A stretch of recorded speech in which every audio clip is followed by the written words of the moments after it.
Welcome back to Two for Classics, a classic movie review podcast. My name is Sam. Hey, my name is Liliana.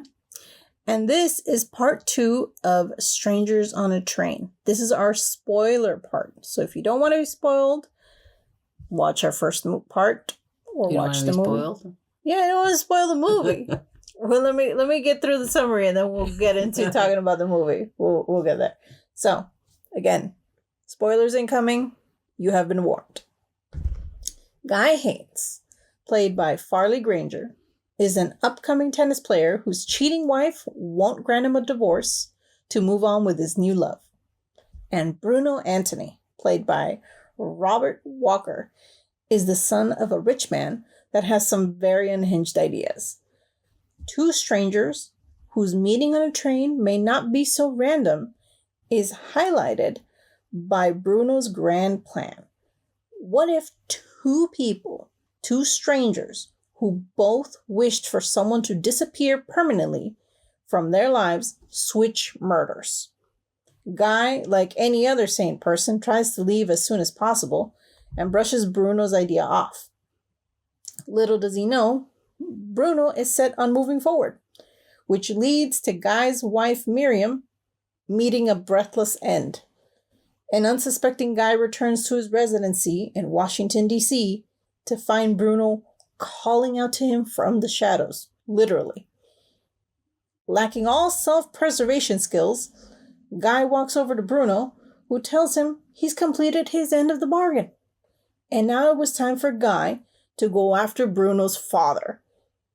If he doesn't, Bruno will frame Guy with the engraved lighter he forgot on the train. Now with the police and Bruno keeping an eye on him, Guy must find a way to maintain his innocence and have Bruno caught for his crime. Wow. Guys, that bugs me so much. Literally, this shadowy figure calling to you from across the street. It's the middle of the night. Hey, Guy, just walks on over. Just goes, where are these skills, the survival skills?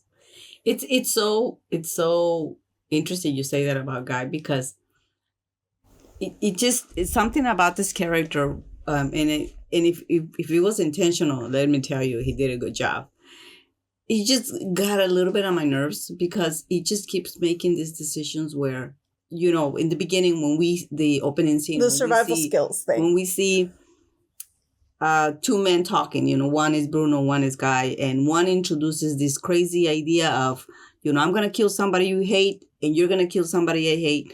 And it takes that from there. He talks about it like that's his grand plan, his perfect murder that he's plotted. But you know what? I think the other reason Bruno is successful trying to, convince, as far as it doesn't convince him, but this guy, because he sees that Guy is sort of like, he doesn't really fight back. He's just sort of listening.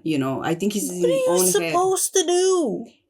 No, like he doesn't say, and that's the thing you and I were talking about earlier, because I would, if it was me, I was like, no, you're crazy. I'm not going to kill anybody. First of all, Guy was already in a bad situation because he went into a private car with this guy. So Bruno convinces Guy. He doesn't convince him. To go in his private cabin, and then he introduces this crazy idea. At no point did Bruno totally react like, no, this is insane. We're not going to do that. Nobody's going to kill anybody. I don't agree with this. You're crazy. He never really says that. He doesn't. He, at one point, when he realizes that Bruno is crazy, he tries to, which a lot of people do, we're like, okay, I'm going to walk slowly. I'm going to just tell this guy, I got to go, which he does. Which you said that it was the right thing to do, right? Yeah, because sometimes you don't want to antagonize the crazy person. Sometimes you just got to get away. Yeah, and he's like, okay. And so this is where I think the problem is. Oh, okay, you and I disagree on this. Okay, so we have Bruno trying to convince Guy, look, I know you hate your wife. I can get rid of her for you. I hate my dad. You get rid of him for me. And we really don't have to worry about it because you didn't kill your family member. The other person did. So we're going to be fine. So there's no problem. and that's the thing that he says to Guy at one point, do you think my plan is good? Guy doesn't say, no, it's a terrible plan. He tells him, because he's literally trying to walk off the train because they're at his stop. Yeah. And he's trying to get away from this crazy Guy is trying to get away. And he's like, yeah, your plans are good or something like that. No, he doesn't say good. Yeah, he says something no, he says... all your plans oh, yeah, are... because do you think my plan is good? Yeah. He's like, oh, yeah, it's good. Yeah.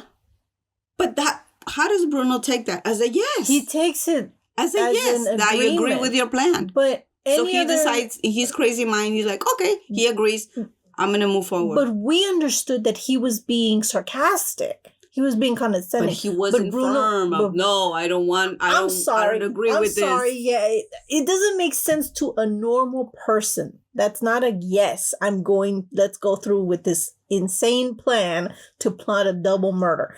But Bruno decides to move forward. Yeah. When Guy says, yeah, it's a good plan, just to get away, he takes it, yeah, I move forward. So where does Bruno go? Bruno goes... to get rid of Miriam. Kills... murders Miriam, the wife, Guy's wife. We talked about Miriam in the last episode, how she's not a good person, and how the actress did a very good job of us hating her. Yes, that's a little bit of a moral conundrum because you kind of, you're not sad that she's gone, but it's still murder. So you think someone should still go to jail for this. But at no point do you ever... I never feel bad that Miriam's gone. I think that... that speaks a lot about... I think that that was intentional. I know. Where they introduced... the director and the writer, they introduced this character in the beginning because... they wanted you to hate her. They wanted you to agree, she's got to go because she's terrible. I wasn't rooting for her to disappear. But when she was, you kind of just went, okay. All right. No, but by no point. Don't do this. Listen, the psychopath because we're just talking about the movie. This is not a person. No, absolutely not. No. Murder is wrong, period. But in the movie, you do say, okay, I see... Like, I wouldn't want this person around either. She's horrible, right? I do want to make a comment about you. You make fun of me for this. I spent a lot of my childhood going over mythology and things like that. Yeah. So there is a scene where they're going through like this tunnel and the boats have little names on them. And the one that Miriam gets on, it has just like some random name. But the one that Bruno gets on has the name Pluto on it. Now, Pluto is the Roman god of the underworld. So I think when I saw that, it kind of clicked in my head. I really like that. I don't know if it was intentional. I hope it was. But it was very like, oh, okay. It was intentional. Like here comes. You picked it up. I picked it up right away. And I like little tidbits like that. I'm very much up for that. Yeah. And I'm glad that you picked it up and you kind of pointed it out because you make fun of me. I did. You call me a nerd. So let's talk just a little bit about the characters. Just a little bit about what you think about Guy's girlfriend. Anne, right? Mm-hmm. As if I didn't watch the movie. What was her name? What was the character's name? Anne Morton. Morton, there it is. Come on. The coffee hasn't kicked in. Give me a break. Anne Morton. I think she was very supportive. She was very loyal. Character. Yeah. Yes. She was very strong.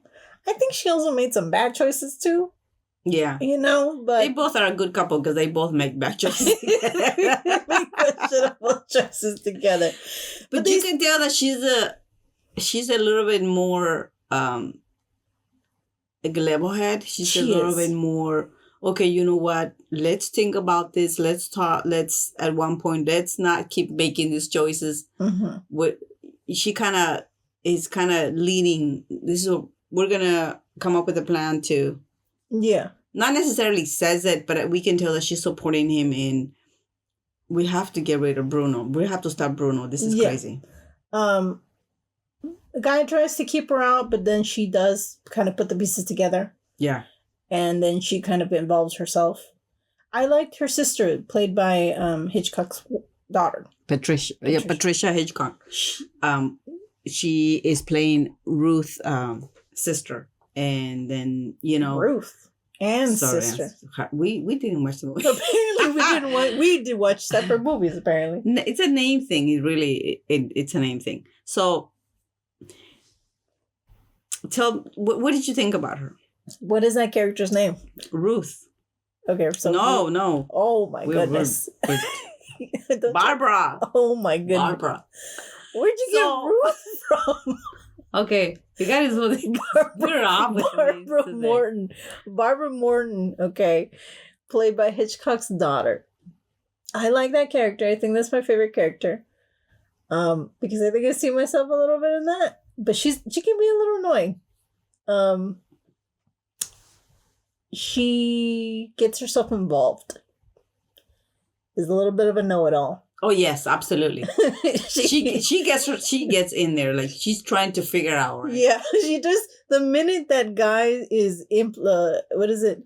But because when Bruno kills Marion. guy's wife, of course the police is gonna be looking at the husband, right? Mm-hmm. And so Guy goes and talks to his girlfriend's family, who's very supportive of him. Very supportive. And the little sister, gets right into it. Like she's like, "Oh, this is an interesting thing." And then when they have a plan, she's like, "Oh, but this is then," and then she's a know-it-all. She's a little bit know-it-all. Well, I think that's my favorite. That's your favorite. Yeah. Okay, I think she's pretty funny too. She's a little bit of comic relief. I think so. A little bit. Yeah. And she does play an important role in trying to figure out, and Anne finding out about Bruno being the crazy person that he is. Yes, she's very smart. Yeah. Funny and smart. I think she did a really good job there as far as that's concerned. I just want to kind of throw this in there. In other movies, sometimes you see the police and the detectives that they're not the smartest of people. Sometimes they're portrayed that way. In this one, though, the detectives that are tailing him and even the chief of police, they do a very good job of being thorough about investigating. So you can it feels like a threat to Guy's innocence because he's trying to prove I didn't do this. I'm not involved. And the police are doing their due diligence. Yes. And so I did like that. That it added a layer of suspense. It was very well done. One character that I think makes this, even though she had a very small role, it was the Bruno's mom. Oh, the second crazy person in this movie. That's why. I think if you really look, we know why Bruno is it comes from her. Yeah. She's you don't really pick it up until even the first time you gotta see this movie because there is a scene here where Bruno's mom is introduced and we find out that she has these hobbies, right? And one of them is she paints. Yeah. So she's showing one of her paintings and it's both scary and funny. I made a comment and that as we start seeing her when she's talking, because she, like I said, she doesn't have many scenes, but the ones that she has, you are like, okay, I see why Bruno is doing these things. I see why he's behaving this way. I know where it's coming from. We know where it's coming from. When she's introduced, she's catering to Bruno. She's doing his nails, right? Mm-hmm. But at the end of that scene is when you kind of get that first, when she introduces that picture, she makes a comment, or he thinks it's his dad, but you don't even see the picture yet.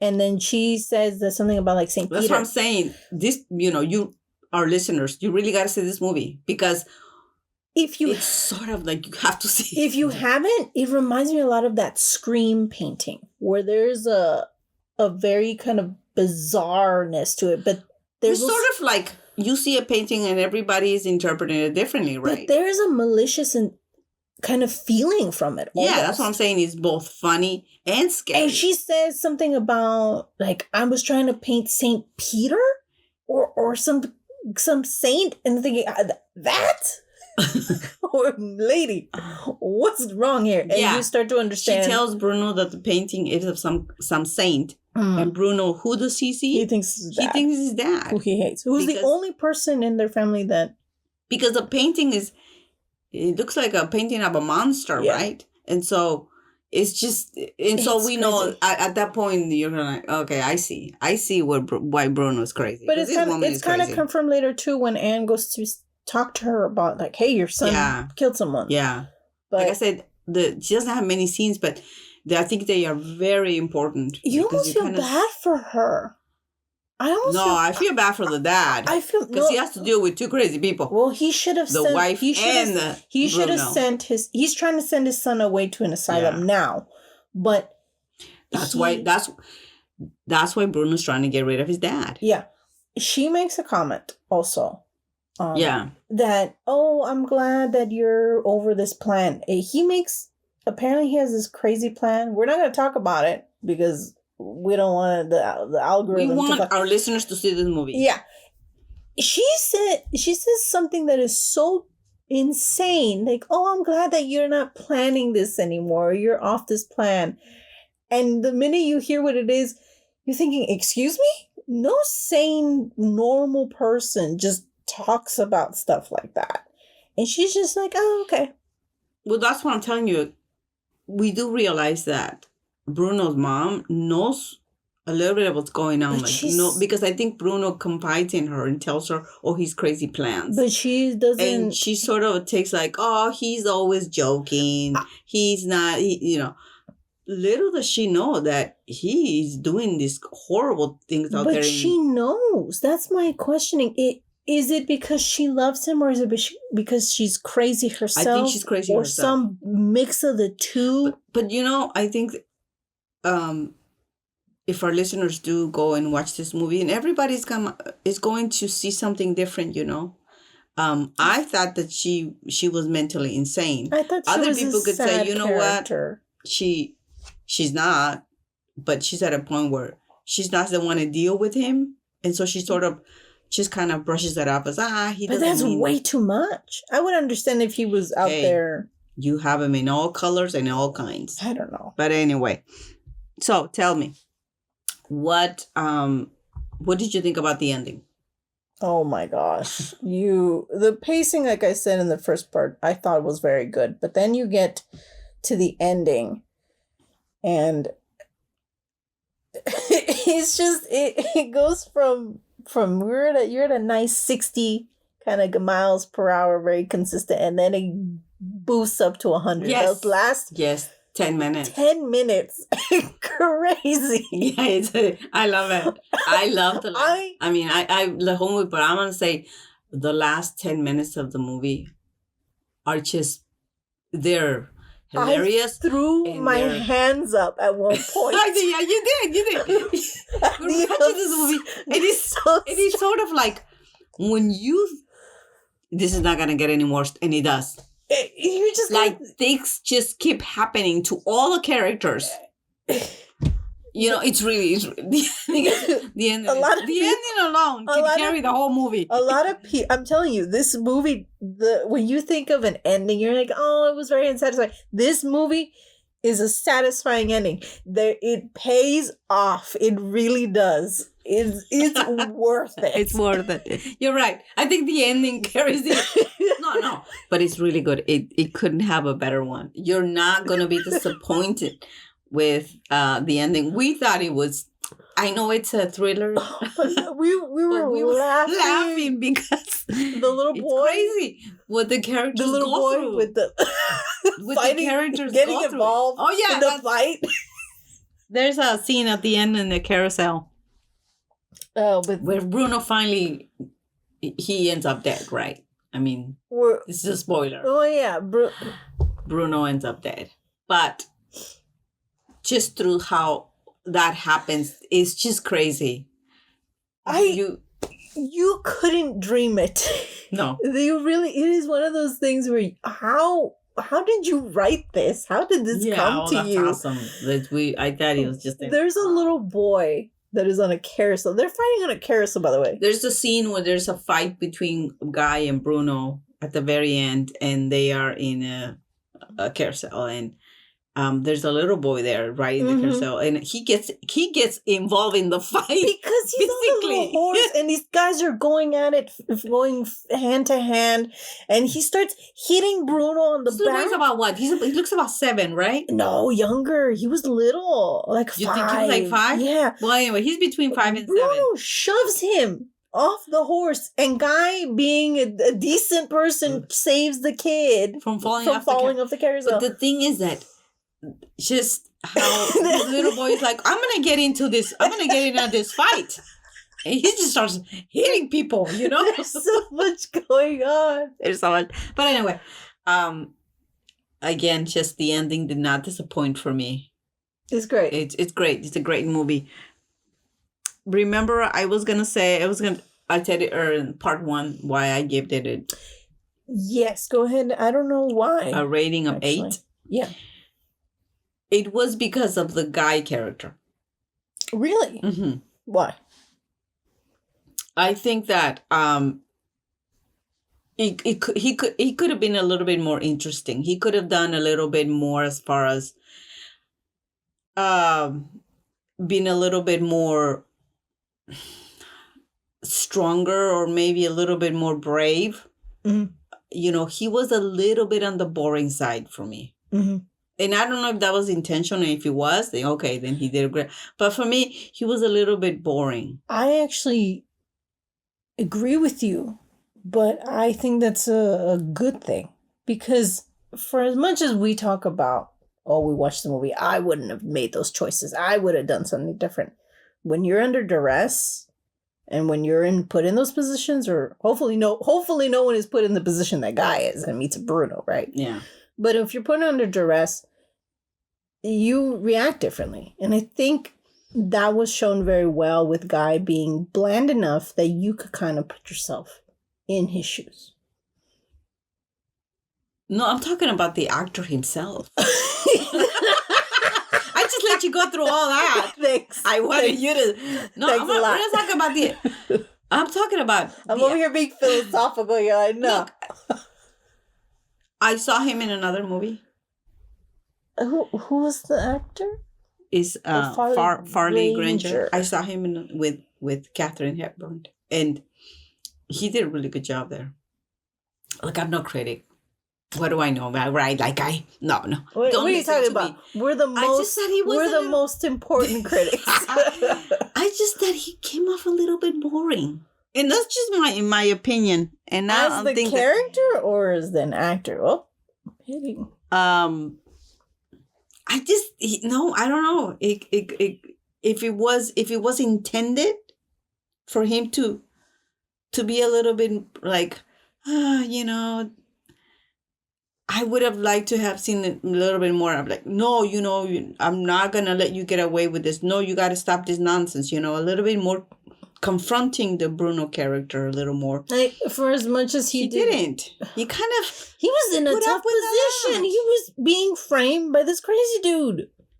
That he should have been a little bit more forceful. He shouldn't have lost his lighter. Okay, so again, this is my opinion. Mm-hmm. And I'm entitled to one. You're entitled to your opinion. I think as wrong as it is. But again, you got to see this movie, form your own opinions.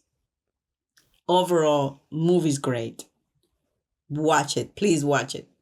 Again, these movies are fantastic. They're... we need to bring them back. Yes. Yeah. We talk about this often, that the point of the podcast is so that we're reintroducing black and white movies that are kind of lost to time or that people are not aware of, to try to get people to watch them again, because there's fantastic actors now, but back then they didn't have a lot of good CGI. It was it was pretty much non-existent. There was a lot of practical sets, a lot based on costume design, and very, very heavy on the acting. A lot of body language is very, very important. So we want to kind of showcase this stuff. It's and look, we're not the good. only ones. Absolutely There's not. a lot of people out there who are The movie watching buffs. this movie. Yeah. And we just want to get more people on the train, is what I'm saying. Yeah. Get it. And it's oh my gosh. No. Anyway. Yeah. Pun intended. But anyway, so yeah.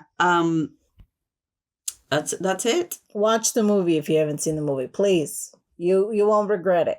It's great. If anything, watch the movie for the ending alone. Yes. Like we But- keep saying, we can't have scripted it better. So watch this movie and come back for our next podcast. Our next film. Yeah. We don't know what that will be yet, but we'll figure it out. We kind of have an idea. I think you're going to love it. We have a list. Yeah. Yeah. So thank you. Please subscribe. Like and subscribe. And again, this is Please. just entertainment. I just want to, remind everybody, this is entertainment.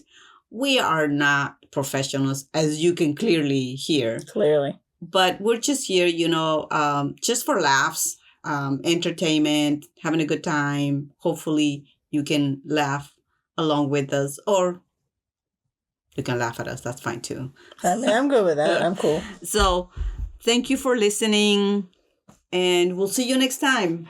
Have a Yes. wonderful day. Bye.